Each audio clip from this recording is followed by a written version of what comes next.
Ce que j'attends de cette soirée, tout d'abord de sensibiliser le public qui est dans la salle, de sensibiliser les médias et la presse pour qu'ils parlent de nous, qu'ils parlent de cet écart salarial qui existe entre les femmes et les hommes, et surtout de remonter l'information au ministère.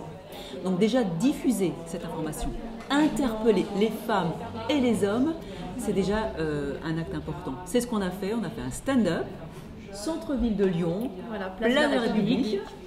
À travail égal et à compétence égale, le salaire doit effectivement être égal. C'est la thématique de l'année, et sachant que c'est quand même la première entreprise en fait, économiquement parlant en France, et que finalement il n'y a que 23% de femmes qui travaillent dans cette méga entreprise.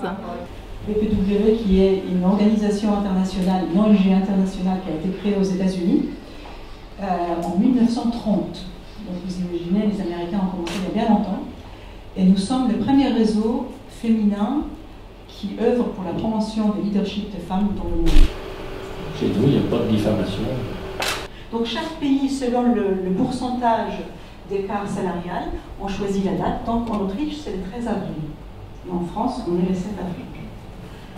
Pourquoi on a choisi le 7 avril? Parce qu'une femme doit travailler 77 jours en plus, ça veut dire jusqu'au 7 avril, pour avoir un salaire égal à un homme qui travaille jusqu'au 31 décembre de l'année avant. C'est qu'en Suisse, on a des avocats, des juges, mais ils ne sont pas au courant en fait, du cadre légal.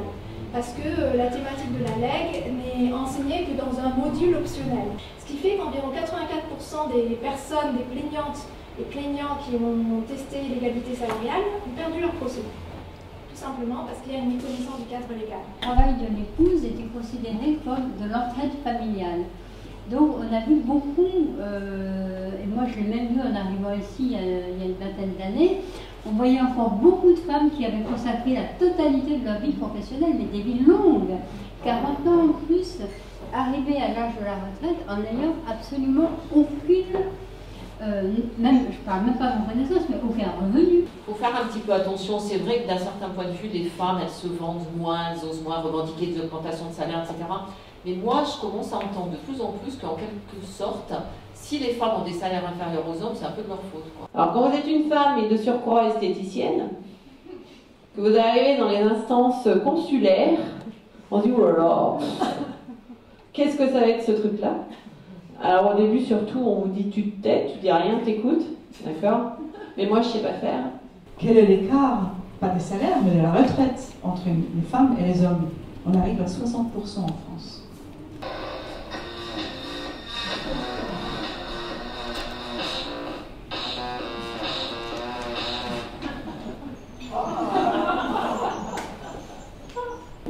C'est de promouvoir la visibilité et la représentation des femmes dans la vie économique. Par exemple, ouvrir une formation organisée par une association à l'ensemble des adhérents des autres associations, mutualisation, donc mutualisation aussi des contacts, donc mise en réseau des adhérents. Le réseau, c'est un élément important dans la réussite professionnelle. Je dis que si nous exigeons à juste titre l'égalité des chances et le partage des responsabilités dans la vie publique et surtout dans l'entreprise, nous devons savoir assumer la contrepartie du pouvoir. Il ne faut jamais faillir.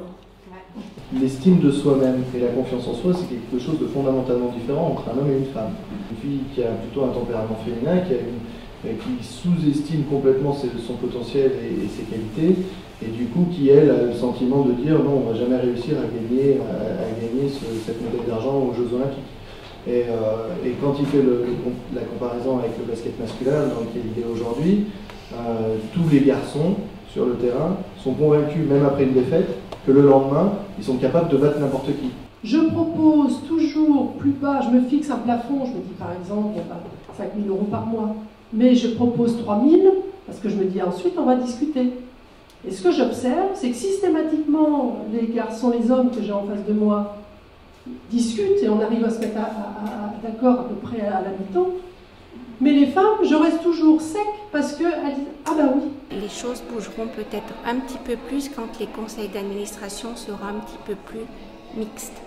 Alors, il y a une loi sur la parité, certes, mais comme beaucoup de femmes ont beaucoup de mal à s'engager dans la vie sociale et citoyenne, les choses avancent très doucement. Lors de soirées comme ça, on apprend qu'on peut agir à tous les niveaux et on apprend un certain nombre de faits qui sont indéniables et sur lesquels on va pouvoir appuyer nos argumentaires lors de discussions.